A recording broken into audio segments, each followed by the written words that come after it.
Hello aspirant, good morning. Welcome to success বাজ একাডেমিতে তোমাদের স্বাগত। আজ 18th জানুয়ারি আর এই ক্লাসে আলোচনা করব 18th জানুয়ারির most important current affairs. 18th জানুয়ারি এই ক্লাসে তোমাদের যে থাকছে কি কি সেটা একবার দেখে নেব। Revision, previous class MCQ, previous ক্লাসের যে এমসিকিউ সেগুলো রিভিশন থাকছে। কারেন্ট অ্যাফেয়ার্স উইথ ডিটেলসে কারেন্ট অ্যাফেয়ার্সের আলোচনা, কারেন্ট অ্যাফেয়ার্সের MCQ, top 5 global news, detail analysis এবং থাকছেন practice current affairs MCQ. Static GK focus করা হচ্ছে ওয়েস্ট বেঙ্গল স্পেসিফিক, অর্থাৎ ওয়েস্ট বেঙ্গলের যে সামনে পরীক্ষাগুলো আসছে সেগুলো specific focus. Geography, history, culture, facts এবং এমসিকিউ থাকছে।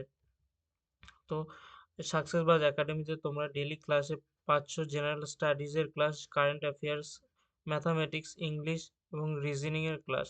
তোমাদের যে জেনারেল স্টাডিজের ক্লাস কিন্তু অনেক দিন আগেই শুরু হয়েছে। তোমরা এই ক্লাসগুলো পেতে অবশ্যই আমাদের চ্যানেলটিকে সাবস্ক্রাইব করো, পাশে থাকা বেল আইকনটি প্রেস করে রাখো যাতে ডেইলি ক্লাস পাও এবং নতুন সিলেবাস অনুযায়ী এবং তোমাদের আগামী যে SSC group C group D পরীক্ষা আছে সেই ওরিয়েন্টেড কিন্তু ক্লাস করানো হচ্ছে। খুবই সিলেবাসটাকে মাথায় রেখে এবং প্রিভিয়াস ইয়ারের কোশ্চেনগুলোকে মাথায় রেখে খুব ডিটেলসে ক্লাস করানো হচ্ছে। তো এই ক্লাসগুলো অবশ্যই দেখে নিও, তোমাদের পরীক্ষার জন্য খুবই গুরুত্বপূর্ণ। আগের দিনের হোমওয়ার্কে অনেকে অ্যান্সার করেছো। হোমওয়ার্ক ছিল পশ্চিমবঙ্গের কোন জেলায় জোর পাখরি সালামান্ডার বন্যপ্রাণী অভয়ারণ্য অবস্থিত। তাহলে এর উত্তর কি হবে? উত্তর হবে বি, দার্জিলিং। অর্থাৎ দার্জিলিং জেলায় কিন্তু Jorepokhri salamander wild life sanctuary located আছে। এটা কিন্তু তোমাদের স্ট্যাটিক কোশ্চেন, এটা কিন্তু পরীক্ষায় আসার মতো কোশ্চেন। তারপর আগের দিনের যে ক্লাসে কারেন্ট অ্যাফেয়ার্সগুলো ডিটেলস আলোচনা করেছিলাম এবং এমসিকিউ দিয়েছিলাম তার রিভিশন কিন্তু কুইক রিভিশন করে নেব খুব দ্রুততার সঙ্গে। আমার সঙ্গে কিন্তু তোমরাও মনে মনে এই কুইক রিভিশনগুলো করতে থাকবে। 2026 সালের জানুয়ারিতে বর্ডার সিকিউরিটি ফোর্সের নতুন মহাপরিচালক অর্থাৎ ডিজি হিসাবে কাকে নিযুক্ত করা হয়েছে? উত্তর হবে বি, প্রবীণ কুমার। তার পরবর্তী প্রশ্ন ছিল অন্ধ্রপ্রদেশের কোন শহরে বিশ্বের বৃহত্তম গ্রিন অ্যামোনিয়া প্রকল্পটি অবস্থিত হবে? কোন শহরে হবে? অন্ধ্রপ্রদেশের কাকিনাড়া শহরে। অবশ্যই মনে রাখবে অন্ধ্রপ্রদেশের কাকিনাড়া শহরে বিশ্বের বৃহত্তম, সেই জন্য গুরুত্বপূর্ণ, বিশ্বের বৃহত্তম গ্রিন অ্যামোনিয়া প্রকল্প চালু হচ্ছে অন্ধ্রপ্রদেশের কাকিনাড়াতে। পরবর্তী কোশ্চেন ছিল ভারতের কোন রাজ্য প্রথম ব্যাপক ক্রনিক কিডনি ডিজিজ রেজিস্ট্রি চালু করতে চলেছে? কোন রাজ্য? তাহলে উত্তর হবে কি বি, উড়িষ্যা। পরবর্তী ছিল রাতাপানি টাইগার রিজার্ভ, যার নাম সম্প্রতি ডক্টর বিষ্ণু শ্রীধর ওয়াকানকরের নাম রাখা হয়েছে, সেটি কোন রাজ্যে অবস্থিত? সেটি কোন রাজ্যে অবস্থিত? অর্থাৎ অ্যান্সার হবে বি, মধ্যপ্রদেশ। পরবর্তী কোশ্চেন ছিল 2026 সালের জানুয়ারিতে পুনরুজ্জীবিত ন্যাশনাল অলিম্পিক একাডেমির পরিচালক, অর্থাৎ মেন যে ন্যাশনাল একাডেমি অলিম্পিক একাডেমি তার পরিচালক হিসেবে কাকে নিযুক্ত করা হচ্ছে? কাকে নিযুক্ত করা হচ্ছে? অ্যান্সার কি হবে? সি, গগন নারং। পরবর্তী প্রশ্ন ছিল কে প্রথম ভারতীয় হিসাবে জাতিসংঘের নিরস্ত্রীকরণ বিষয়ক উপদেষ্টা বোর্ডের চেয়ারম্যান হিসাবে নিযুক্ত হয়েছে? উত্তর কি হবে দেখে নাও, ডি ভি ভেঙ্কটেশ ভার্মা। অর্থাৎ জাতিসংঘে কিন্তু নিযুক্ত হয়েছেন ইনি ভারতের প্রথম, এই জন্য খুব গুরুত্বপূর্ণ, নামটি অবশ্যই মনে রাখবে, ডি ভি ভেঙ্কটেশ ভার্মা। পরবর্তী কোশ্চেন ছিল 2026 সালে জানুয়ারিতে মুকেশ আম্বানি কোথায় জিওর পিপল ফার্স্ট এআই প্ল্যাটফর্মটি চালু করার কথা ঘোষণা করেছে? কোথায় ঘোষণা করা হয়েছে? Rajkot, Gujarat. Vibrant Gujarat regional conference যেটা হয়েছিল সেখানে কিন্তু মুকেশ আম্বানি এই ঘোষণাটি করেছেন যে first people first AI platform চালু হচ্ছে। তারপর প্রশ্ন ছিল যে ভারত ইলেকট্রনিক্স সামিট 2026 সালের মূল উদ্দেশ্য অর্থাৎ মূল থিম কি ছিল? মূল উদ্দেশ্য ছিল global cooperation for energy security and green পাওয়ার। পরবর্তী প্রশ্ন ছিল, এটা একটা স্ট্যাটিক কোশ্চেন, পরীক্ষার জন্য গুরুত্বপূর্ণ, ভারত কোন সালের মধ্যে নেট জিরো কার্বন নিঃসরণের লক্ষ্যমাত্রা নির্ধারণ করেছে? কোন সালের জন্য করেছে? উত্তর হবে কি 2070 সালের মধ্যে কিন্তু লক্ষ্যমাত্রা নির্ধারণ করেছে। এই কোশ্চেন কিন্তু আগেও অনেক পরীক্ষায় এসেছে এবং ভবিষ্যতেও কিন্তু আসবে, খুবই গুরুত্বপূর্ণ। নেট জিরো কার্বন নিঃসরণের লক্ষ্য কিন্তু সালটা অবশ্যই মনে রাখবে 2070 সাল। এবার আমাদের অগ্নি পরীক্ষা ব্যাচ, এই ব্যাচে কিন্তু সম্পূর্ণ গাইড করা হচ্ছে যারা ইন্টারভিউ দিতে যাচ্ছ ওয়েস্ট বেঙ্গল পুলিশের, তাদের জন্য খুব 1-to-1 গাইড করা হচ্ছে একদম পার্সোনালি। তাই যারা অ্যাডমিশন নিতে চাও দ্রুত সঙ্গে নিচের দেওয়া কন্ট্যাক্ট নাম্বারগুলিতে যোগাযোগ করো। আজকের প্রথম নিউজগুলো হচ্ছে, আজকের প্রথম কারেন্ট অ্যাফেয়ার্স প্রধানমন্ত্রী নরেন্দ্র মোদী পশ্চিমবঙ্গের মালদা থেকে দেশের প্রথম বন্দে ভারত স্লিপার ট্রেনের উদ্ভাবন করলেন। কোথায়? ১৭ই জানুয়ারি ২০২৬ তারিখে প্রধানমন্ত্রী নরেন্দ্র মোদী মালদা টাউন স্টেশন থেকে ভার্চুয়ালি হাওড়া, গুয়াহাটি তথা কামাখ্যার মধ্যে চলাচলকারী ভারতের প্রথম বন্দে ভারত স্লিপার ট্রেনের ফ্ল্যাগ অফ করেন। এই ট্রেনটি আধুনিক প্রযুক্তিতে তৈরি এবং দীর্ঘ পাল্লার যাত্রার জন্য এটি নতুন মাইলফলক। এটা কোন রুটে চালু হচ্ছে তোমরা মনে রাখছো, কোন রুটে চালু হচ্ছে?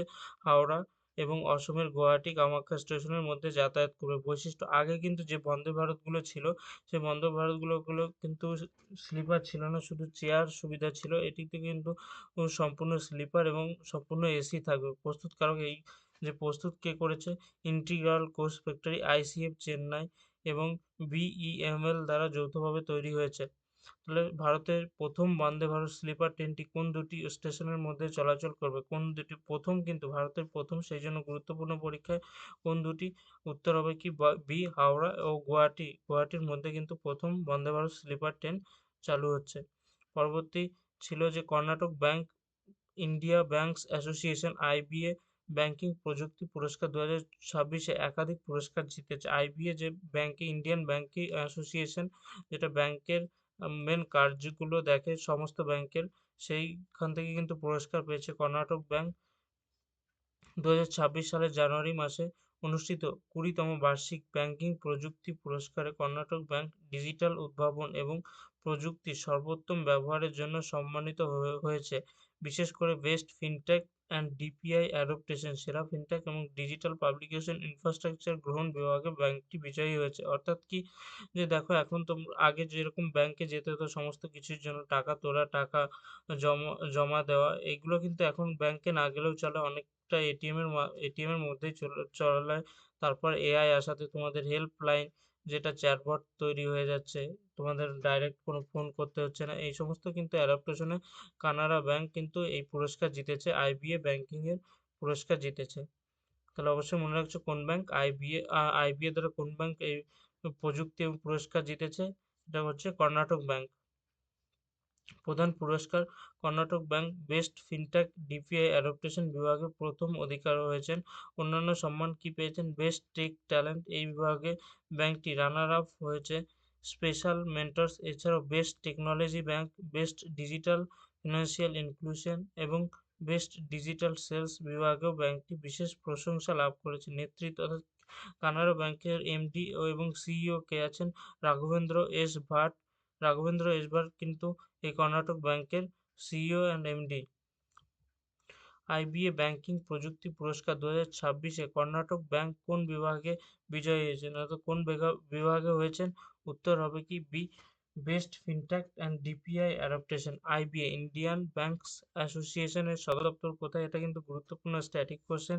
তাহলে আইবিএ ইন্ডিয়ান ব্যাংক অ্যাসোসিয়েশনের সদর দপ্তর কিন্তু মুম্বাইতে। আচ্ছা, উত্তর অ্যান্সার হবে ডি, মুম্বাই। ভারতের প্রথম নমো বুক ফেস্ট ও কেন্দ্রীয় মন্ত্রী ডক্টর জিতেন্দ্র সিং জেন ভি বানো এবং মহাত্মা নামক দুটি বইয়ের উন্মোচন করেছেন। জেন ভি বানো এবং মহাত্মা এই দুটি বইয়ের কিন্তু উদ্ভাবন করেছেন। অনুষ্ঠান কোথায় ছিল? এটি ভারতের প্রথম নমো বুক ফেস্ট, প্রথম কিন্তু এটা ভারতের নমো বুক ফেস্ট, যা ১৬ এবং ১৭ই জানুয়ারি ২০২৬ তারিখে অনুষ্ঠিত হচ্ছে। স্থান কোথায়? ডক্টর আম্বেদকর ইন্টারন্যাশনাল সেন্টার, নতুন দিল্লি। এটা নতুন দিল্লিতে ডক্টর আম্বেদকর ইন্টারন্যাশনাল সেন্টার আছে, সেখানে এটি অনুষ্ঠিত হবে।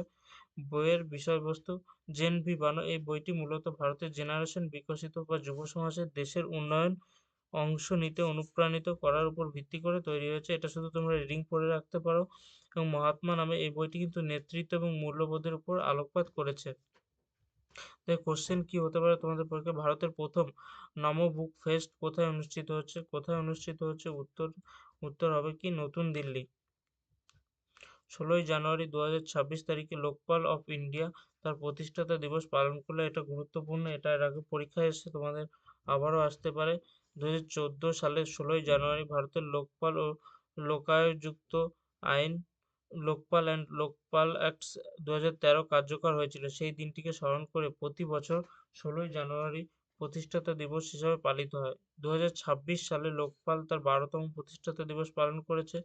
নতুন দিল্লির লোকপাল কার্যালয়ে আয়োজিত এবং অনুষ্ঠান বর্তমানে চেয়ারম্যান এবং বিচারপতি M Khanwilkar. Justice M Khanwilkar দুর্নীতির বিরুদ্ধে আপোষহীন লড়াই এবং স্বচ্ছ শাসনের অঙ্গীকার পুনর্ব্যক্ত করেন। অর্থাৎ এই যে লোকপালটা কি যেকোনো দুর্নীতির কিন্তু বিভাগের যেকোনো দুর্নীতি হলে সেই দুর্নীতি কিন্তু খতিয়ে দেখেন কারা? এই লোকপাল। গঠন করে লোকপালে একজন চেয়ারম্যান এবং সর্বাধিক ৮ জন সদস্য থাকতে পারে, যাদের মধ্যে 50% বিচার বিভাগীয় সদস্য। বর্তমানে নেতৃত্ব আছেন কে? A M Khanwilkar. তাহলে প্রতি বছর কোন তারিখে লোকপাল দিবস বা লোকপালের প্রতিষ্ঠাতা দিবস পালিত হয়? কোন তারিখে হয়? উত্তর হবে কি সি জানুয়ারি, 16ই জানুয়ারি। লোকপালের চেয়ারম্যান এবং সদস্যদের পদের মেয়াদ কত বছর? কত বছর? এটা কিন্তু এরকম কোয়েশ্চেন পরীক্ষায় আসে যে কত বছর পদে নিয়োগ, কত বছরের জন্য নিয়োগ হয়? সেটার উত্তর হবে কি 5 বছর অথবা 70 বছর বয়স অবধি। যেটি আগে হবে সেটা কিন্তু উম পদের মেয়াদ। পরবর্তী 2026 সালের ওয়ার্ল্ড ইকোনমিক ফোরামের 56তম বার্ষিক সভা সুইজারল্যান্ডের দাভোস ক্লোস্টারে অনুষ্ঠিত হতে যাচ্ছে। অর্থাৎ কি স্থান? এই যে 2026 সালের ওয়ার্ল্ড ইকোনমিক ফোরাম এর 56তম বার্ষিক সভা কোথায় হচ্ছে? Davos, Switzerland. এটি প্রতি বছর বিখ্যাত স্কি রিসোর্টে অনুষ্ঠিত হয়। সময় অর্থাৎ কোন তারিখে হবে? 19 থেকে 23শে জানুয়ারি হবে। থিম আছে কি? এবছরের থিম আছে এ স্পিরিট অফ ডায়ালগ, একটি প্রতিযোগিতামূলক। এটি একটি থিম আছে বিশ্বের সহযোগিতা এবং বিশ্বাস পুনর্গঠনের উপর জোর দেওয়া। প্রধান আলোচ্য বিষয় কি থাকে? এখানে কিন্তু প্রধান 4টি আলোচ্য বিষয় আছে: ভূ রাজনৈতিক উত্তেজনা ও বিশ্ব শান্তি, কৃত্রিম বুদ্ধিমত্তা এআই প্রযুক্তির সঠিক ব্যবহার, জলবায়ু পরিবর্তন এবং পরিবেশ রক্ষা। 4 আছে নতুন অর্থনৈতিক প্রবৃদ্ধি এবং বিনিয়োগ। WEF অর্থাৎ ওয়ার্ল্ড ইকোনমিক ফোরাম একটি আন্তর্জাতিক বেসরকারি সংস্থা যা 1971 সালে ক্লোজ শওয়াব এটার প্রতিষ্ঠা করেন 1971 সালে। এর সদর দপ্তর কোথায় আছে? Geneva, Switzerland. 2026 সালে ওয়ার্ল্ড ইকোনমিক ফোরামের বার্ষিক সভা কোথায় হচ্ছে? তাহলে উত্তর কি হবে? Davos, Switzerland. আর ওয়ার্ল্ড ইকোনমিক ফোরামের প্রতিষ্ঠাতা এবং বর্তমান নির্বাহ চেয়ারম্যান কে? ইনি কিন্তু প্রতিষ্ঠা করেছেন এবং বর্তমান চেয়ারম্যান, অর্থাৎ উত্তর হবে কি ক্লজ শওয়াব। এনভিডিআর প্রতিষ্ঠাতা এবং সিইও জনসন হুয়াং 2026 সালের আইইই মেডেল অফ অনারে ভূষিত হয়েছেন। পুরস্কার পেয়েছেন কে? জনসন হুয়াং, এনভিডিআর প্রতিষ্ঠাতা এবং প্রেসিডেন্ট। এই এনভিডিআ কিন্তু সবচাইতে প্রথম 5 ট্রিলিয়ন ইকোনমির কিন্তু কোম্পানি হয়েছে। পুরস্কারের গুরুত্ব কি আছে? এর সর্বোচ্চ সম্মান ও প্রযুক্তি বিশ্বের অন্যতম মর্যাদাপূর্ণ পদক। 2026 সালে এই পুরস্কারের সাথে 2 মিলিয়ন মার্কিন ডলার প্রায় 17 কোটি টাকা অর্থ প্রদান করা হবে। কেন এই পুরস্কার দিচ্ছে? 1999 সালে প্রথম প্রোগ্রামেবল ডিপিইউ বাজারে আসে, যা আধুনিক গেমিং থেকে শুরু করে আজকের এআই এবং মহাকাশ গবেষণার ভিত্তি স্থাপন করেছে। এটার প্রতিষ্ঠাতার জন্য কিন্তু, এটার আবিষ্কারের জন্য কিন্তু এনাকে এটা পুরস্কার দেওয়া হচ্ছে। অর্থাৎ 2026 সালের প্রযুক্তি জগতের সর্বোচ্চ সম্মান আইইই মেডেল অফ অনারের জন্য কার নাম ঘোষণা করা হয়েছে? কার নাম? উত্তর কি হবে? B Jensen Huang. NITI Aayog Arunachal প্রদেশের নামসাই জেলাকে ভারতের আদা রাজধানী হিসাবে গড়ে তোলার লক্ষ্যমাত্রা নির্ধারণ করেছেন। কোন জেলাকে? অবশ্যই মনে রাখবে নামটা, নামসাই জেলা। কোথায়? অরুণাচল প্রদেশের নামসাই জেলা। অরুণাচল প্রদেশের নামচাল জেলা কেন এই ঘোষণা করেছে? নামসাই জেলার মাটি এবং জলবায়ু আদা চাষের জন্য অত্যন্ত উপযোগী। এখানকার আদা উচ্চ মাত্রায় অয়েল, অরসিন এবং তেলের উপস্থিতি রয়েছে, যা আন্তর্জাতিক বাজারে অত্যন্ত চাহিদা সম্পন্ন। পরিকল্পনা নীতি আয়োগ এবং রাজ্য সরকার যৌথভাবে কিন্তু এখানে এটা পরিকল্পনা করেছেন আদা প্রক্রিয়াকরণ কেন্দ্র স্থাপন করতে যাচ্ছে, যাতে কৃষকরা সরাসরি রপ্তানি করতে পারে। তাহলে নীতি আয়োগের সম্পর্কে, নীতি আয়োগ কবে প্রতিষ্ঠাতা হয়েছিল? 1 জানুয়ারি 2015-তে। পরিকল্পনা কমিশন যে ছিল, 5 ইয়ার পরিকল্পনা কমিশন যেটা ছিল আগে, তার পরিবর্তে কিন্তু এটা তৈরি হয়। চেয়ারম্যান প্রধানমন্ত্রী নরেন্দ্র মোদী চেয়ারম্যান এবং সিইও কে আছে? BVR Subramaniam chairman. নীতি আয়োগের পরিকল্পনা অনুযায়ী ভারতের কোন জেলাকে আদা রাজধানী হিসাবে গড়ে তোলা হচ্ছে? কোন জেলাকে? তাহলে নামসাই জেলা, অরুণাচল প্রদেশ। উত্তর হবে নামসাই জেলা, অরুণাচল প্রদেশ। নীতি আয়োগ এর বর্তমান সিইও কে? নীতি আয়োগের বর্তমান সিইও কে? অর্থাৎ উত্তর হবে সি বিভিআর সুব্রমণিয়াম। 2026 সালের আইসিসি অনূর্ধ্ব-19 পুরুষ ক্রিকেট বিশ্বকাপ জিম্বাবুয়ে এবং নামিবিয়াতে যৌথভাবে অনুষ্ঠিত হচ্ছে। এটা কিন্তু জিম্বাবুয়ে নামিবিয়াতে প্রথম, সেই জন্য গুরুত্বপূর্ণ। আন্তর্জাতিক ক্রিকেটের কাউন্সিল আইসিসি নিশ্চিত করেছেন অনূর্ধ্ব-19 বিশ্বকাপ 16তম আসরটি 2026 সালের জানুয়ারি ও ফেব্রুয়ারি মাসে জিম্বাবুয়ে এবং নামিবিয়া বিভিন্ন ভেন্যুতে অনুষ্ঠিত হবে। এই প্রথম নামিবিয়ার কোনো আইসিসি বিশ্বকাপ সহ-আয়োজক হওয়ার গৌরব অর্জন করেছে। অর্থাৎ প্রথম কিন্তু নামিবিয়াতে হচ্ছে, এই জন্য গুরুত্বপূর্ণ। আয়োজক দেশকে জিম্বাবুয়ে এবং নামিবিয়া। এটা 19 বিশ্বকাপের 16তম সংস্করণ। অংশগ্রহণকারী মোট 16টি দল কিন্তু এই টুর্নামেন্টে অংশগ্রহণ করবে। 2026 সালের আইসিসি অনূর্ধ্ব-19 পুরুষ ক্রিকেট বিশ্বকাপ কোন দুটি দেশে অনুষ্ঠিত হবে? কোন দুটি দেশে অনুষ্ঠিত হবে? তাহলে উত্তর হবে জিম্বাবুয়ে এবং নামিবিয়া। পরবর্তী, আজকে ওয়েস্ট বেঙ্গল সম্পর্কে তোমাদের স্ট্যাটিক জিকে। ওয়েস্ট বেঙ্গল প্রশাসনিক ও ভৌগোলিক তথ্য। রাজ্য হিসাবে প্রতিষ্ঠিত হয়েছিল 15ই আগস্ট 1947 সালে। সীমানা পশ্চিমবঙ্গের সাথে 3টি দেশ, অর্থাৎ বাংলাদেশ, নেপাল, ভুটান, এই 3টি দেশের সীমানা আছে, এবং 5টি রাজ্য উড়িষ্যা, ঝাড়খণ্ড, বিহার, সিকিম এবং অসম, এদের এই যে 5টি রাজ্য আছে, এই রাজ্যের সীমানা রয়েছে। দীর্ঘতম আন্তর্জাতিক সীমানা আছে বাংলাদেশের সঙ্গে 2271 কিলোমিটার। পশ্চিমবঙ্গের উচ্চতম শৃঙ্গ কি তোমরা জানো? সান্দাকফু এর 3363 মিটার। 3300। প্রধান নদী কি? গঙ্গা। পশ্চিমবঙ্গে ভাগীরথী হুগলি নামে পরিচিত। রাজ্য পশু কি আছে? মেছো, বিড়াল, ফিশিং ক্যাট। রাজ্য পাখি আছে শ্বেতকণ্ঠ মাছরাঙা, হোয়াইট থ্রোটেড কিংফিশার। রাজ্য ফুল আছে শিউলি। রাজ্য গাছ আছে ছাতিম গাছ। পরবর্তী, যেটা সবচাইতে গুরুত্বপূর্ণ, national parks in West Bengal, অর্থাৎ জাতীয় উদ্যানগুলো, এগুলো কিন্তু পরীক্ষায় আসে। জাতীয় উদ্যান কি কি আছে এটা মনে রাখবে। জাতীয় উদ্যান আছে হচ্ছে সুন্দরবন। সুন্দরবন দক্ষিণ 24 পরগনা জেলায় অবস্থিত। রয়্যাল বেঙ্গল টাইগার ম্যানগ্রোভ অরণ্য, এটা ইউনেস্কো সাইট, কিন্তু ইউনেস্কো থেকে এটার সাইটে আর কি অন্তর্ভুক্ত করা হয়েছে। তারপর আছে জলদাপাড়া। জলদাপাড়া হচ্ছে আলিপুরদুয়ারে অবস্থিত। ভারতীয় একশৃঙ্গ গন্ডার, ভারতের দ্বিতীয় বৃহত্তম জনসংখ্যা। একশৃঙ্গ গন্ডারে কিন্তু এখানে সবচাইতে বেশি দেখা যায় জলদাপাড়ায়। তারপর আছে বক্সা জাতীয় অভয়ারণ্য, এটা কোথায় আছে? আলিপুরদুয়ারে। আলিপুরদুয়ারে আছে গরুমারা। গরুমারা আছে জলপাইগুড়িতে। এখানে গন্ডার, হাতি এবং তারপর আছে হচ্ছে নেওড়া ভ্যালি। নেওড়া ভ্যালি কোথায় অবস্থিত? কালিম্পং জেলায় অবস্থিত। এখানে রেড পান্ডা এবং ক্লাউডেড লেপার্ড পাওয়া যায়। এবং সিঙ্গালালা কোথায় আছে? সিঙ্গালালা আছে হচ্ছে দার্জিলিং জেলায়। রেড পান্ডা পশ্চিমবঙ্গের সর্বোচ্চ উচ্চতায় অবস্থিত কিন্তু এই সিঙ্গালালা। পরবর্তী আছে wild life century. Wild life century কি কি আছে পশ্চিমবঙ্গের ওয়াইল্ড লাইফ সেঞ্চুরি আছে মহানন্দা, দার্জিলিং জেলায় অবস্থিত। হাতি রয়্যাল বেঙ্গল টাইগারের করিডোর হিসাবে পরিচিত। তারপর আছে সজনেখালি, সুন্দরবন অঞ্চলে অবস্থিত, জলজ পাখি এবং কুমিরের জন্য বিখ্যাত। তারপর আছে রায়গঞ্জ। রায়গঞ্জ হচ্ছে উত্তর দিনাজপুরের কুলিক নদীর তীরে অবস্থিত। এটি এশিয়ার অন্যতম বৃহত্তম পাখিরালয়, কিন্তু এটি এশিয়ার মধ্যে বৃহত্তম, অর্থাৎ এটা মনে রাখবে, রায়গঞ্জ এশিয়ার মধ্যে বৃহত্তম পাখিরালয়। বেতুয়া ডহরি আছে নদিয়া জেলায় অবস্থিত। চিত্রল হরিণ এবং অজগরের জন্য পরিচিত। বল্লভপুর হচ্ছে বীরভূমের শান্তিনিকেতনের কাছে অবস্থিত। এটি কৃষ্ণসার মৃগ, অর্থাৎ ব্ল্যাক বাঘ পাওয়া যায়। আর আছে বিভূতিভূষণ। বিভূতিভূষণ কোথায় আছে? উত্তর 24 পরগনায় আছে, জেলা ইছামতি নদীর তীরে অবস্থিত। তোমাদের হোমওয়ার্কের কোশ্চেন থাকছে, পশ্চিমবঙ্গের কোন জেলাকে ভারতের রুর বলা হয়? উত্তর কিন্তু কমেন্ট বক্সে অবশ্যই জানাবে, এবং ভিডিওটি ভালো লাগলে অবশ্যই লাইক করবে। ধন্যবাদ।